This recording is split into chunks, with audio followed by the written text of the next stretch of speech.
ছেলে আমার বড় হবে। সঙ্গীতশিল্পী মইনুল আহসান নোবেল প্রায় সময় নানা বিতর্ক আর সমালোচনায় জড়িয়ে খবরের শিরোনাম হয়ে থাকেন।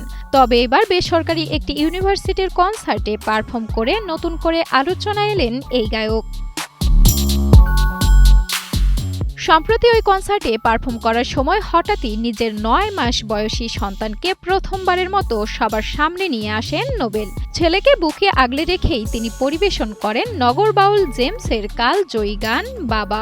মঞ্চে বাবা ছেলের এই আবেগঘন উপস্থিতি শ্রোতাদের মুগ্ধ করার পাশাপাশি করতালিতে সিক্ত হয়। একমাত্র স্মার্ট সিটি বসুন্ধরা, আধুনিকতায় এক ধাপ এগিয়ে। গান গাওয়ার এক মুহূর্তে নোবেল বলেন, আমিও কিন্তু বাবা হয়েছি। আমার ছেলের বয়স ৯ মাস আর সে আজ কনসার্ট দেখতে এসেছে। আপনাদের সবার সঙ্গে একটু পরিচয় করিয়ে দিই। এরপরেই মঞ্চে ছেলেকে নিয়ে এসে সবার সাথে পরিচয় করিয়ে দিয়ে বলেন, ছেলের নাম রেখেছেন নোবেল জুনিয়র।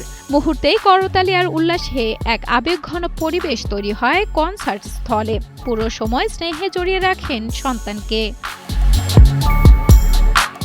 ২০২৫ সালের জুন মাসে নোবেল ও তার স্ত্রী ইশরাত জাহান প্রিয়ার সংসারে নতুন অতিথি আসার খবর প্রকাশ্যে আসে। প্রায় ১ বছর পর কনসার্টের স্থলে সন্তানকে সবার সামনে পরিচয় করিয়ে দিলেন নোবেল।